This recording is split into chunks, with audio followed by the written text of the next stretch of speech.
Oke, dalam beberapa menit ke depan, kita akan sama-sama membongkar 12 aturan soal perhatian. Kita akan lihat gimana sih cara kerja otak kita yang sebenarnya. Siap-siap ya, karena ini bisa mengubah cara Anda memandang fokus selamanya. Kita mulai dari angka yang bikin geleng-geleng kepala. 650 miliar dolar. Ini bukan anggaran negara kecil loh. Ini adalah kerugian tahunan cuma gara-gara karyawan yang kurang fokus di Amerika Serikat aja. Angka ini jadi bukti nyata betapa mahalnya harga sebuah gangguan. Biasanya kan, kita paling gampang nyalahin gadget, notifikasi yang nggak berhenti-berhenti, atau dunia digital yang super sibuk. Tapi, gimana kalau ternyata cerita sebenarnya di balik semua gangguan ini jauh lebih tua dan jauh lebih personal? Jadi masalah 650 miliar dolar ini ternyata jauh lebih dalam dari sekedar notifikasi handphone. Ini tuh cerminan dari pergulatan internal yang kita semua hadapi, entah itu di kantor atau di rumah. Yuk kita lihat dampaknya yang lebih personal. Angka-angka ini kalau kita perhatiin ceritanya nyambung banget. Semua berawal dari kurangnya perhatian pada detail. Dari situ muncul kesalahan yang akhirnya bikin stres. Dan puncaknya kita merasa sia-sia karena bakat kita kayaknya nggak kepake. Ini tuh lingkaran setan yang akarnya cuma satu, kurang perhatian. Ternyata nyalain teknologi itu emang jalan pintas yang paling gampang. Jauh sebelum ada smartphone, orang tua kita nyalain TV. Sebelum itu, radio. Bahkan di zaman Yunani kuno, seorang filsuf bernama Sophocles udah ngeluhin soal pencuri perhatian. Ini membuktikan satu hal, masalahnya bukan di alat yang kita pegang.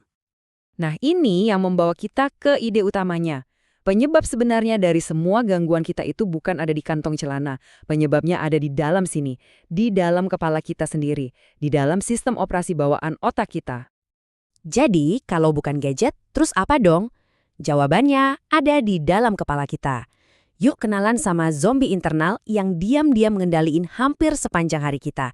Si autopilot otak. Para psikolog punya istilah kerennya automatisasi. Tapi gampangnya anggap aja ini mode autopilot otak kita. Tujuannya simple, buat menghemat energi mental. Tapi ya, namanya juga autopilot, kadang-kadang sistem ini bisa bawa kita ke tujuan yang salah. Kita semua pasti pernah ngalamin hal kayak gini kan? Otak kita tuh secara otomatis ngambil jalan tol kebiasaan yang paling sering kita lewati. Bahkan ketika situasinya menuntut kita buat ambil jalan yang beda.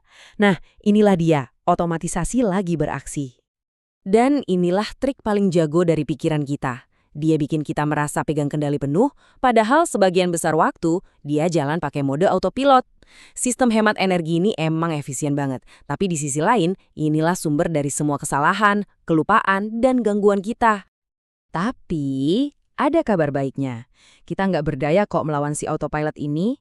Kita sebenarnya punya perangkat mental bawaan untuk mengambil alih kendali. Kuncinya adalah tahu cara mengaktifkannya. Kita sering banget nganggep kesadaran penuh sama perhatian, itu ya satu hal yang sama aja.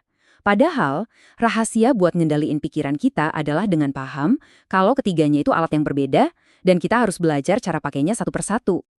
Biar gampang bayangin gini deh, kesadaran itu kayak lampu sorot panggung yang sudutnya lebar, nerangin semua yang ada di sana. Sementara itu, perhatian itu kayak lampu sorot yang fokus dan sempit yang kita arahkan ke satu aktor aja. Keduanya penting, tapi fungsinya beda banget.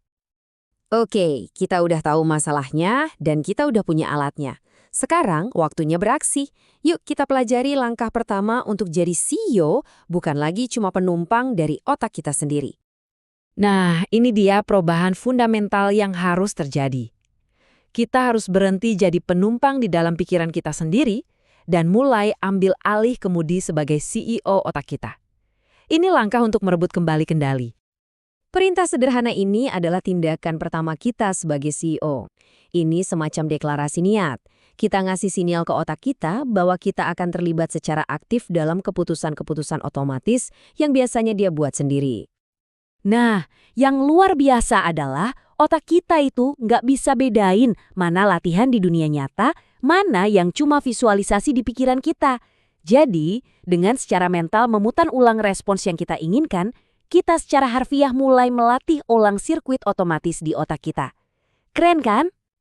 Ini pertanyaan penutup buat kita renungkan. Dengan menyadari adanya autopilot di otak, kita jadi punya kekuatan untuk memilih.